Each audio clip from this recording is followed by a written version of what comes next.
이 채널이 한 1, 2년 정도? 이 정도까지 지속되지 않을까 그런 생각을 하고 있습니다. 건강이 해치면서까지 할 생각은 없고 그때까지는 여러분들한테 많은 인사이트들을 같이 나누면 좋겠다는 생각을 하고 있습니다.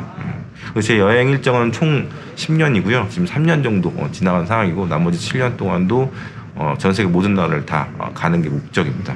그렇게 여행을 하고 있고요.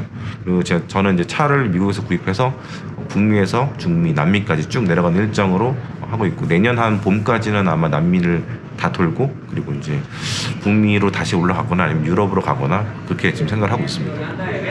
제 채널 자체는 뭐 시황을 이렇게 막 이야기하는 막 그런 채널은 아니에요. 뭐 오늘 시황이 어땠었고 뭐 그렇게 막 시황을 중계하는 채널이 아니고요. 지금 현재 매크로 상황에 대해서 어떻게 생각하는지 깊게 생각해보고 그 다음에 이야기하는 그런 채널이다 보니까 속도는 좀 느릴 수 있어요. 그리고 저는 찍고 나서 바로 올린 게 아니고 또 편집하는데 편집할 만한 그런 장소를 찾아서 또 편집도 해야 되거든요. 그러니까 이게 시간이 딜레이 돼서 밖에 없어요. 계속 이동하는 사람이다 보니까 한국에서 이렇게 스튜디오 촬영하고 촬영 오케이 하고 딱 끝난 다음에 모든 게 다 이제 그 세팅이 되는 데서 쉽게 촬영하고 그리고 이제 편집은 편집 맡기거나 그런 채널이 아니다 보니까 그게 좀 한계예요. 그래서 좀 늦더라도 그래도 다른 채널들보다는 좀 더 제가 생각을 많이 하고 뉴스 기사 그냥 읊는 게 아니라 생각을 한 다음에 이야기를 하기 때문에 좀 더 깊은 그런 이야기들, 인사이트를 좀 드리려고 노력을 하고 있습니다. 그래서 궁극적인 목적은 좀 올바른 거시적인 그런 방향성을 좀 제시해서 여러분들 투자에 좀 도움이 돼 드리는 게 첫 번째 목적이고요. 그 종목 이야기도 조금씩은 하지만 거의 하지 않습니다.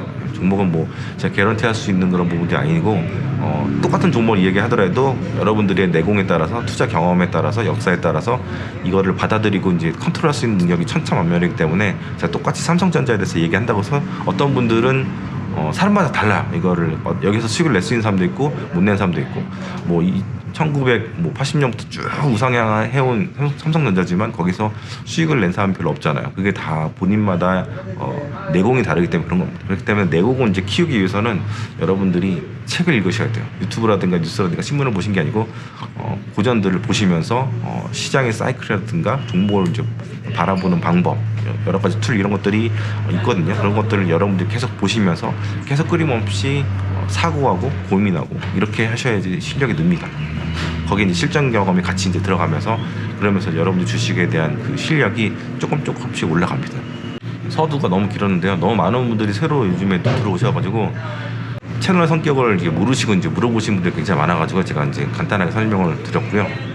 지금 미국 경제에 대해서 뭐 되게 암울한 전망들이 많잖아요. 저도 대표적인 사람인데 저번에 청산주의라는 이야기 제가 얘기 드렸잖아요. 바로 전전 영상인데 청산주의라는 건 뭐냐면 시장에 그런 버블이 있을 때는 고통을 수반하는 뭔가 그런 과정이 필요하고 그 다음에 건강해진다. 건강한 조정에 대해서 이야기하는데 이게 미국 사회, 미국 경제계에서는 기저에 있는 생각들인데 한국 사람들은 전혀 이게 공감을 못하는 그런 개념이거든요. 그렇기 때문에 파월이 굉장히 강하게 경제가 망가뜨려서라도 인플레이션을 잡겠다 이렇게 얘기를 하고 있는 거고 그 역사가 경제 대공황 때부터 계속해서 그런 것도 있었습니다. 그렇기 때문에 이런 하나의 그 미국의 나라 돈을 계속해서 풀면서 법을 만들고 이걸 꺼트리는 이런 방법들이 10년마다 계속해서 이루어지고 있는데 이게 똑같이 작동한다고 생각하시면 돼요.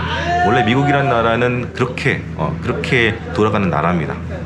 그렇기 때문에 그 메커니즘 이해를 하시고 이번에 부동산 문제 같은 경우에도요 결국에는 한번 터뜨릴 수밖에 없는 그런 숙명이라고 보시면 되고 어떻게 보면 예정된 미래라고 생각하시면 됩니다. 그렇기 때문에 지금 인플레이션 논란이라든가 디플레이션 논란 그리고 뭐 스태그플레이션 논란이 있는데 이 문제는 결국엔 한번 넘어간다 생각해요. 뭐 시점에 대해서는 저는 3분기 이후 이제 10월부터 3분기 이후잖아요. 10, 11, 12 그렇기 때문에 이제 4분기 중에 한번 터질 수도 있고 뭐 좀 더 딜레이 될 수도 있고 그렇게 되는 상황인데 결국엔 이게 터진다는 게 정말 중요하거든요. 예정돼 있다는 게 정말 중요하거든요. 그러면 이 이후에 그 세계는 어떻게 될 것인가 이게 더 중요해요. 저는 지금 너무 섣부르게 인플레이션 논란, 스태그플레이션 논란, 디플레이션 논란 막 이런 얘기들 하는데 지금 이렇게 얘기하는 거는요.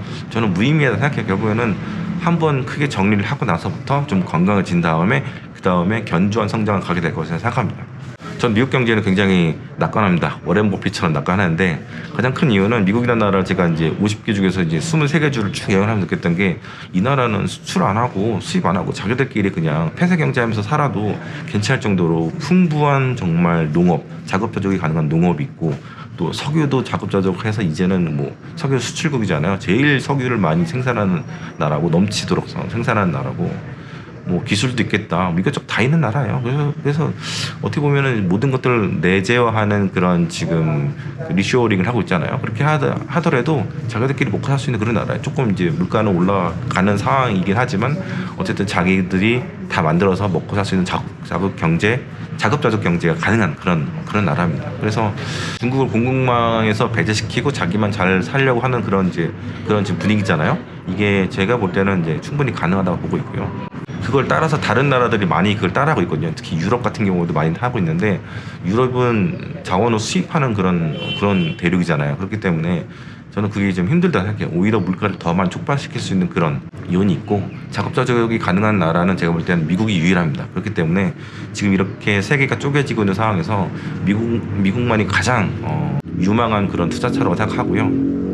저도 그렇기 때문에 그 달러 자산만 갖고 있고 100% 저는 달러 자산입니다. 집 판 돈, 차 판 돈, 주식 판 돈 전부 다 달러로 갖고 있고 지금 기다리고 있는 그런 상황이고 원하는 지금 제가 작년부터 계속 이야기 드리지만 한국이라는 나라가 점점 레벨 다운이 되고 있어요. 이제 예전처럼 이제 그 무역 흑자가 엄청나게 많이 들어오는 100조 이상씩 들어오는 그런 나라에서 이제는 무역 적자국으로 이제 변해가고 있는 그런 상황이고 뭐 안타깝지만 지금 상황이 그런데 어떡하겠어요. 뭐 애국이든 뭐 비애국이든 이거를 더 떠나서 지금 현실을 좀 직시해야 된다고 생각합니다. 저는 투자자라면은 어떤 이념이라든 그런 거에 휩싸이지 않고 지금 상황을 냉정히 봐야 돼요. 가장 큰 이유는 미국 때문에 미국이 전 세계 공급망을 중국에서 떼서 미국 자체적으로 생산하고 아니면 미국 근방에 있는 멕시코라든가 이런 나라들로 바꾸고 있기 때문에 그런 일들이 지금 일어나고 있다고 생각하고요. 한국과 독일 이런 중국 이렇게 이제 수출 비중이 높고 본인이 자급자족할 수 있는 그 캐파 이상의 그런 생산 시설을 갖고 있는 나라들은 점점 힘들어질 겁니다. 왜냐하면 모든 나라들이 각자도 생각하려고 하고 있고 다 공장도 짓고 있기 때문에 여러분들이 이런 추세를 보지 않으면 계속해서 뭐 배터리 뽕에 빠진다거나 한국 반도체 뽕에 빠진다거나 이렇게 잘못된 투자로 이루어질 수 있고요. 그거 한순간이 그 무너지는 건 한순간이기 때문에 여러분들이 대비를 하셔야 된다고 생각하고 그렇기 때문에 2030년 이후에 한국은 배터리 생산 캐파가 17위 정도로 밀려나거든요. 경제 규모가 12, 13위 정도 하는데 밀려나요. 그런데 그 이유는 뭐냐면 각자 배터리 공장들 다 지금 짓고 있습니다. 각자 나라에. 하다못해 지금 한국에 있는 배터리 기업들도 공장을 한국에도 짓고 있지만 해외에다가 짓고 있잖아요. 그건 뭐냐면 한국의 그 뭐랄까 노동력들 사용하지 않고 해외 GDP들을 올려주는 그런 효과가 있거든요. 한국 돈을 이용해가지고. 그렇기 때문에 한국은 점점 세계 공장으로서의 그런 역할들을 계속해서 잃어가고 있는 그런 상황이라고 보시면 될 것 같아요. 그렇기 때문에 미국은 정말 영원하라. 미국은 영원할 것 같아요. 그래서 달러가 뭐 가치가 떨어지고 뭐 쓰레기가 된다 뭐 이런 얘기 하는데 전혀 그렇지 않고요. 달러를 계속해서 투자해야 되는 이유가 거기 있는 거라 생각하고 제가 작년부터 그런 얘기 있어 영상에서 얘기했죠.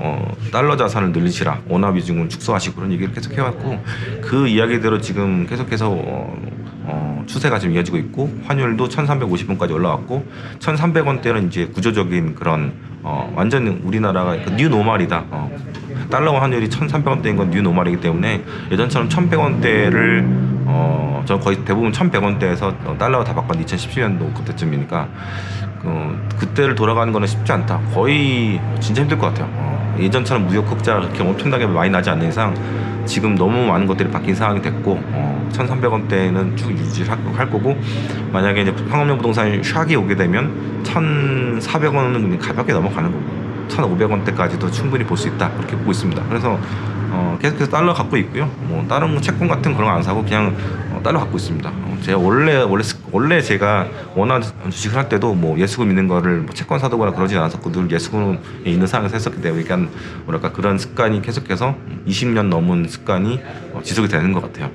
하지만 저는 미국 국채에 대해서는 좀 접근 방법이 달라요. 일단 계속해서 미국은 이제 그 부채를 늘려가고 그런 상황이기 때문에 미국 국채 빚 많은 사람한테 돈 빌려준 거나 똑같은 건데 아무리 이자를 많이 준다 하더라도 굳이 거기에 투자할 필요 있나 생각이 들고요. 그냥 잘 모를 때는 현금 갖고 기다리고 그리고 좋은 주식이 좋은 가격에 나오면 주식을 사고 이런 방법으로만 계속 하고 있습니다. 저는 미국 정말 대단하다고 생각하는 게 이제 전 세계에서 많은 기업들이 글로벌 기업들이 미국에다가 이제 공장도 엄청나게 지었잖아요. TSMC 120조, 삼성전자 35조, 현대차도 10조 지었고 뭐 여기뿐만 유럽에 있는 기업들도 마찬가지고 중국에 있는 기업들도 엄청나게 많이 지었단 말이에요. 계속 짓고 있고 이게 이제 내년 정도 되면 어느 정도 이제 그 공장 증설이라든가 신규 건설들이 일단락이 될 것 같아요. 그러면 그 다음부터 어떤 일이 일어나냐? 그 공장들에서 생산을 하기 시작합니다. 그럼 이게 미국 GDP. 네, 고프로가 지금 3번이나 꺼져가지고요. 지금 이제 바꿀 때가 된 것 같아요. 조금 열이 받으면 얘가 자꾸 꺼져가지고 제가 어디까지 이야기한 게 녹화가 되는지 모르겠는데 아씨 게다가 막 개 짖는 소리에 음악까지 갑자기 나와가지고 장소를 바꿨습니다. 어쩔 수가 없네요. 지금 아침부터 운동하시는 분들이 되게 많네. 요가하고 있어요, 요가. 여기 영화관인데 영화관. 오, 여기 조용하네. 여기서 했어야 되는데 지금까지 엉뚱한 데서 했었네. 진짜. 여기 조용한데 진짜. 하여튼 어디까지 지금 얘기했는지 잘 기억이 안 나는데 미국이라는 나라가 소비만 주구장창 해오던 그런 나라였잖아요. 그 중국에서 싸게 물건을 사가지고 그걸 막 수비하고 뭐 이것저것 흥청망청하는 그런 그 경제 구조였는데 이제는 거기다가 제조업을 넣어서 제조업이 경제에 이제 기여를 하기 시작한 거죠. 물론 이제 물가가 조금 올라가긴 하겠지만 그러면서 지금 실업률이 굉장히 낮은 이유 3.5%인 이유 뭐라고 생각하세요? 바로 공장들이 미국에 러시아 엄청나게 지어지고 있기 때문에 그래서 이제 타이트하게 된 거예요.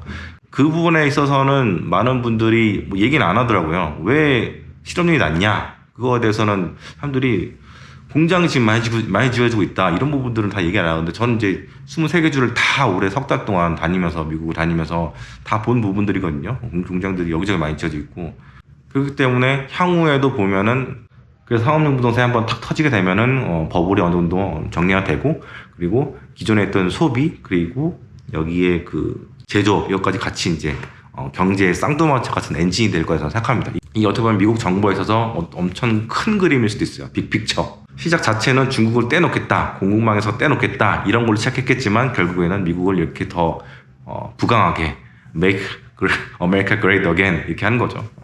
그래서 바이든의 이런 정책은 트럼프가 만약 된다면 트럼프도 계속해서 계승해서 지속이 되지 않을까 그렇게 생각합니다. 그렇기 때문에 여러분들은 미국을 더 투자하시고 달러를 더 갖고 있어야 된다 이렇게 얘기를 하고 싶고요.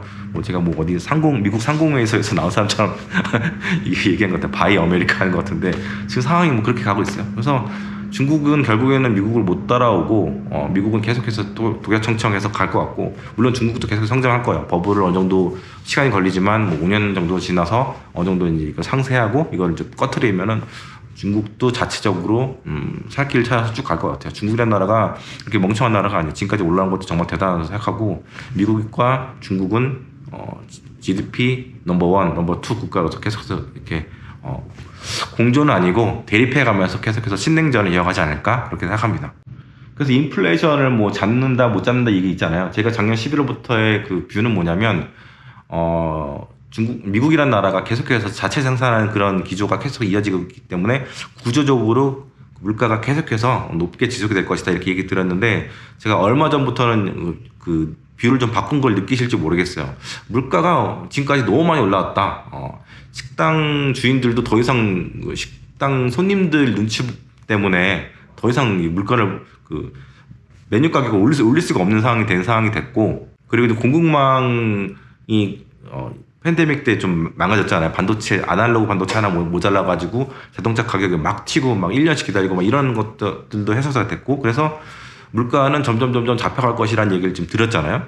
그렇게 드렸던 거를 보면 결국에는 내년 정도면은 물가가 어느 정도 잡혀가지 않겠나 저는 그렇게 보고 있습니다. 그러면서 제가 이야기 드렸던 게 기저효과, 기저효과들이 과거에 높았기 때문에 점점 내년에 와서 그 기저효과가 좀 사라지면서 어느 정도 물가가 높은 상태로, 그러니까 상승률도 높은 게 아니라 물가 자체가 높은 상태가 지속이 되는 거예요. 근데 미국이라는 나라가 계속해서 GDP도 같이 이제 올라가기 때문에 그거를 이제 커버를 하게 된 거죠. 그렇기 때문에 원래 미국의 그런 모습, 그 모습이 계속해서 지속이 되지 않겠나 그렇게 생각합니다. 그래서 정상화가 되는 거죠, 어떻게 보면.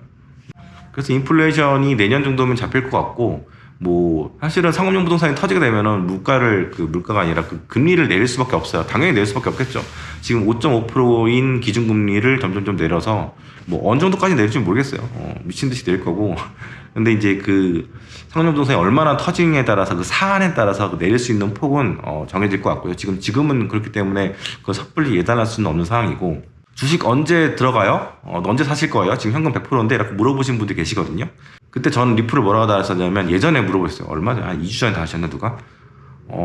금리 인하하면 사겠다 이렇게 얘기 드렸어요. 금리 인하하면 당연히 금리 인하하면 그때 사야 된 거지. 지금 뭐 한 고점에서 5% 정도 빠졌잖아요. 이 상황에서 뭐 주식을 산다 이거는 좀 바보 같은 거고, 물론 반등을 노릴 수 있겠지만 그게 몇 프로 되겠어요. 이게 전고점을 벗기면서 올라가고 막 주구장창 갈 가능성은 저는 별로 없다 생각하고, 만약에 간다 하더라도 그건 미친 거고, 그 미친 거를 따라가서 뭐 어떻게 수익을 먹겠다 그런 것도 좀 바보 같은 거 같기도 하고요.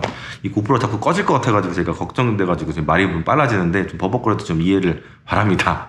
숨차. 빨리 가.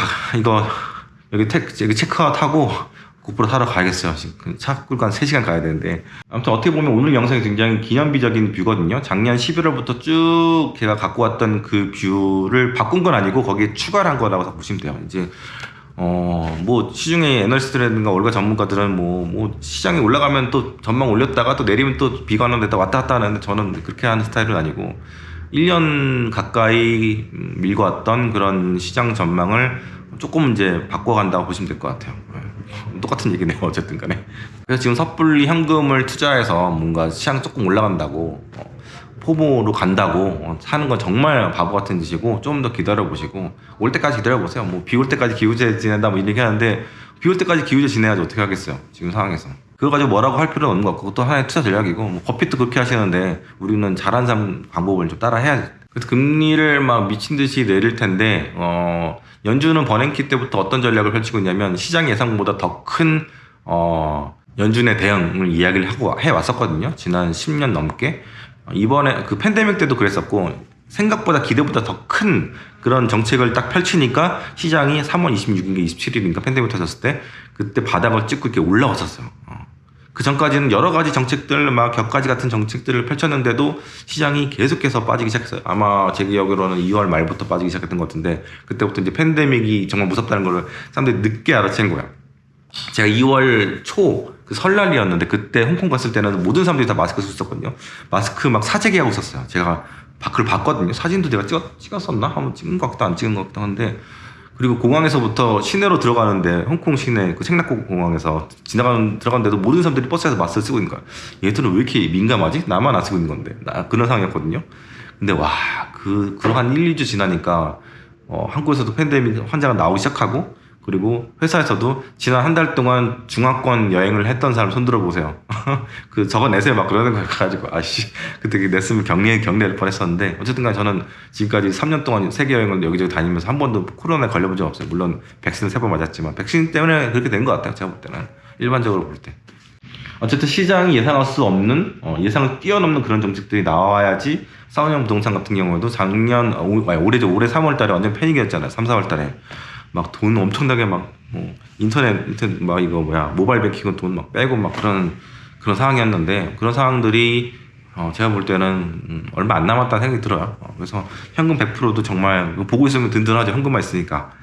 근데 이제 투자를 할 때 올 것 같고, 여러분들이 이제 어떤 생각을 하셔야 되냐면, 어떤 정보 살 것인가. 팬데믹이 아니고 상업용 부동산 그 크라이시스 이후의 세계를 고민하셔야 돼요.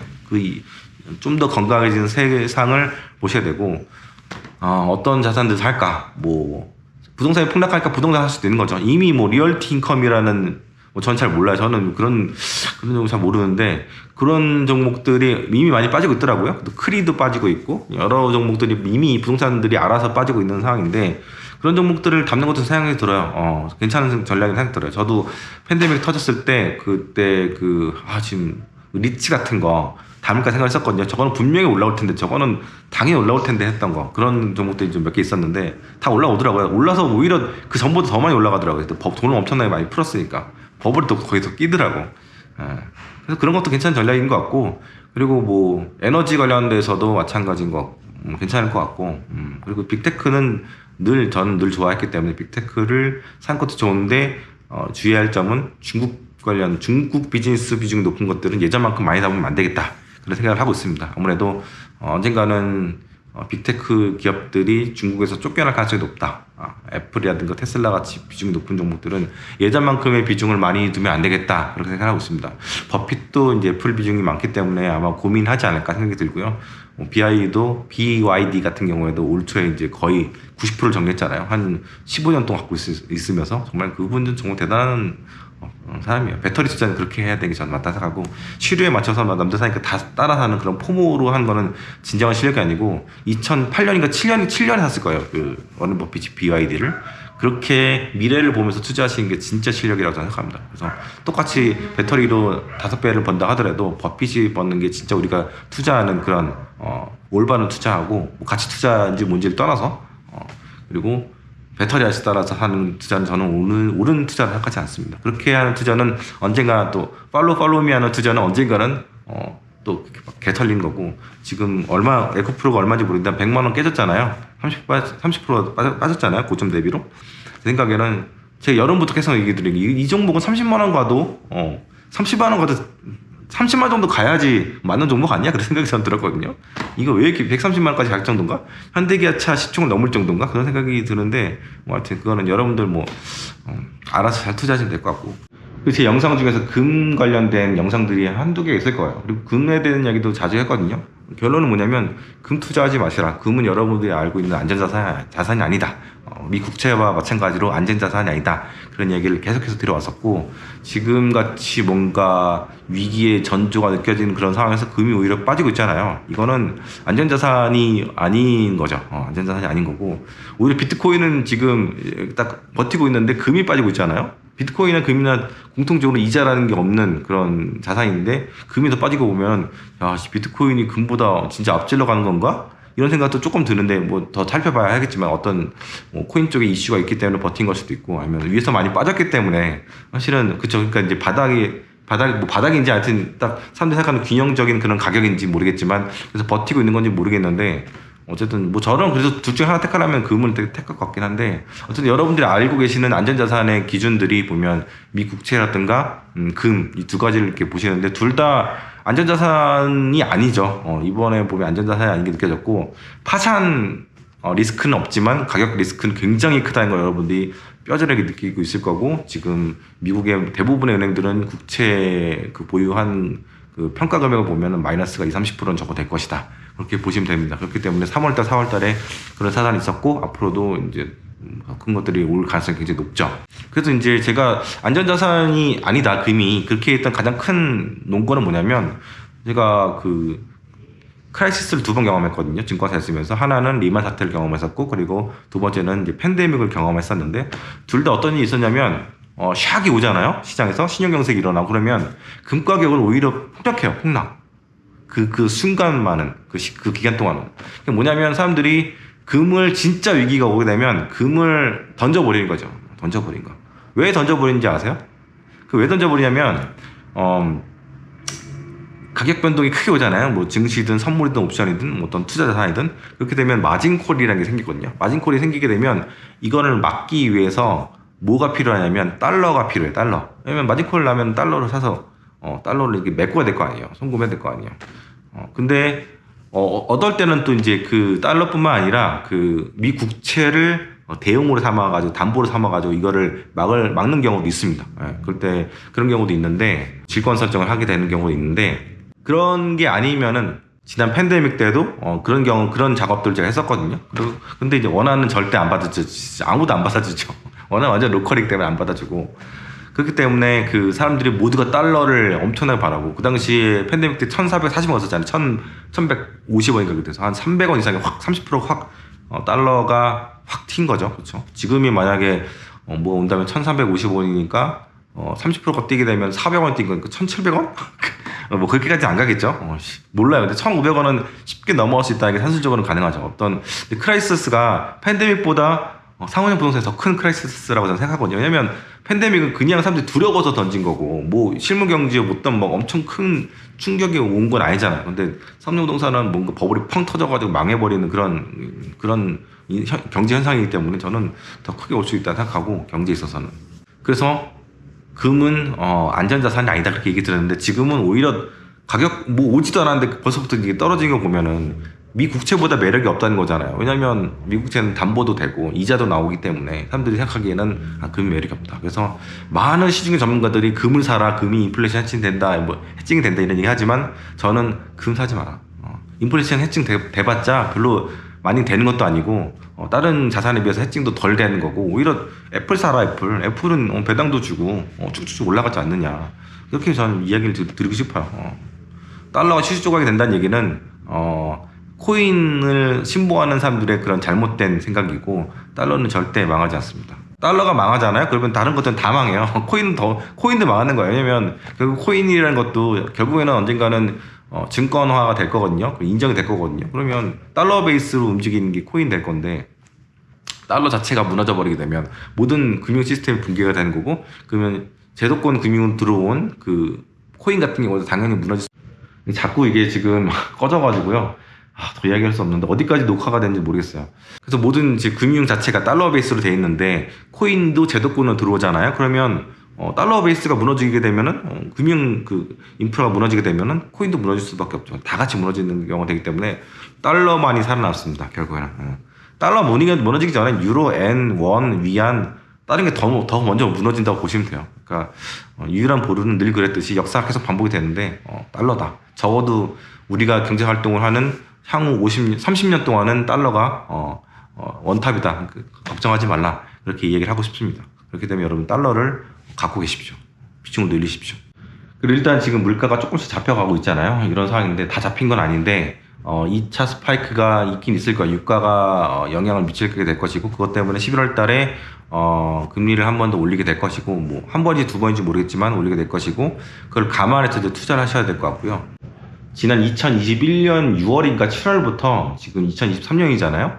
그러니까 2년 넘게 끌어서 내년까지 넘어가게 될 텐데 인플레이션이 올라가는 거는 3% 2% 이상의 인플레이션은 그게 이제 한 3년 차쯤 됐을 때 트래블제도 3년 차인데 인플레이션과 함께 시작한 트래블제인데 3년 차쯤 됐을 때는 어느 정도 잡히는 그런 양상이 보이게 될 것 같아요.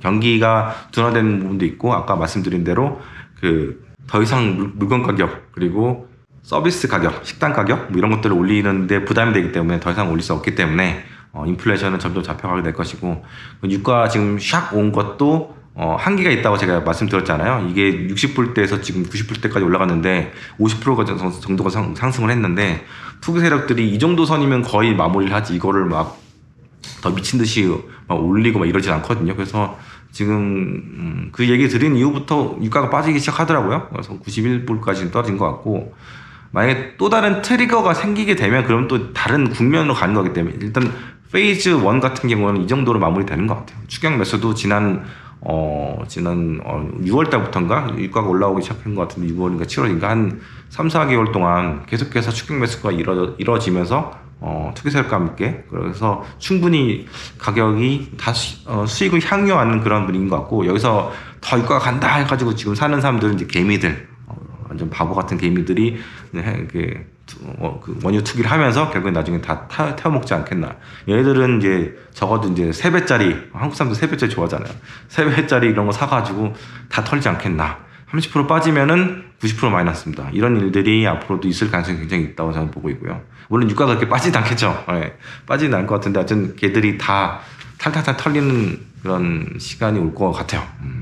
그리고 저는 여러분들이 주식 투자를 안 했으면 좋겠어요. 주식 투자라는 게 성공률도 굉장히 낮고 너무 쟁쟁한 사람들의 경쟁자하고 제로섬 게임에 가깝다고 보고 있고 여러분들이 충분하게 훈련되지 않고 공부하지 않은 상황에서 투자하는 사람이 대부분이기 때문에 90% 이상, 95% 이상의 사람들이 투자 세계에서 다 돈을 털털 털리거든요. 저도 여러분들이 그랜저한테 값은 다 날린 분들이 이렇게 들으셔서 벤츠 뭐 람보르기니 뭐 이렇게 날리신 분들이 중고 람보르기니 이런 분들이 굉장히 많을 거라고 생각이 드는데 가능하면 저는 주식 투자 안 하셨으면 좋겠다는 생각이 들고요. 그냥 집 사세요. 집은 결국에는 올라갈 수밖에 없다고 생각이 들고 망해도 집은 남아있잖아요. 그래서 집 사시라고 얘기를 드리고 싶고 만약 할 거라면 진짜 빡시게 공부를 하셔가지고 성공했으면 좋겠습니다. 그래서 경제적 자유를 잃어서 여행을 하시든 한국에서 눌러 사시든 그렇게 하시면 좋겠고 가능하면 해외 나와서 다니시면 좋을 것 같아요. 저는 과테말라 이렇게 좋을 줄 몰랐거든요. 멕시코도 좋았지만 정말 신이 에덴 동산을 정말 여러 곳에 만들어 놓은 것 같아요. 이제 앞으로 남미로 이제 쭉 내려갈 텐데 거기도 정말 이쁜 곳들이 많을 것 같아가지고 굉장히 기대와 긴장이 같이 됩니다. 네, 그런 상황이고, 그러기 위해서 여러분들이 몸값 올려가지고 월급을 늘리셔가지고 연봉을 늘리셔가지고 돈을 모으시거나 아니면 투자를 해서 돈을 버시는데, 여러분들이 투자를 혼자 하지 않았으면 좋겠어요. 저희 단톡방 지금 640분이 들어오고 계시는데 그래서 서로 이제 믿고 의지하고, 혼자서 하게 되면 뭔가 정보라든가 마인드 컨트롤이 잘 안 되거든요. 좀 건전한 그런 마인드가 있는 사람들 사이 있게 되면은 혼자 어떤 감정적인 그런 판단이라든가 투자 판단들을 하지 않게 되는 그런 효과가 있어요. 어떤 특정한 종목들을 이렇게 쉐어하거나 이런 게 아니라, 대학도 뭔가 학풍이라는 게 있잖아요. 투자자들도 좀 더 올바른 사람들, 올바른 판단을 하는 그런 사람들, 중심을 잡고 투자하는 사람들 사이 있게 되면 나도 그런 것들을 백지가 그 먹모를 이렇게 스며들게 이렇게 하듯이 머금듯이 그렇게 여러분들이 투자에 대한 그런 실력이라든가 멘탈 관리 이런 것들을 배울 수 있다고 생각합니다. 그래서 저가 지금 이 단톡방 운영한 지가 2달 반 정도 된 것 같은데, 많은 분들이 거의 안 나가고 거의 그대로 계세요. 계속해서 우상향을 하고 있거든요. 많은 분들이 여기서 많이 의지도 하시고, 그리고 서평을 저도 열심히 책을 읽고 있습니다. 주식 투자는 저한테 배운 게 아니고요, 구루들한테 배운 거라고 저는 생각하거든요. 구루들이 여러분들한테 굉장히 좋은 인사이트와 그리고 툴들을 제공하게 될 것입니다. 이런 것들 열심히 공부하셔가지고 서평도 매주마다 올려주시면 좋을 것 같고, 그렇게 조금 더 바람직한 투자를 여러분들이 시류에 흔들리지 않는 그런 투자를 했으면 좋겠어요. 예. 오늘 여기까지 하도록 하겠습니다. 배터리가 언제 꺼질지 몰라가지고 빨리 고프로 사러 가야겠습니다. 예, 감사합니다. 성공하십시오. 진짜 성공하셔가지고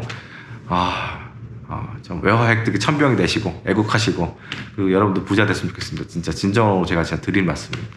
감사합니다.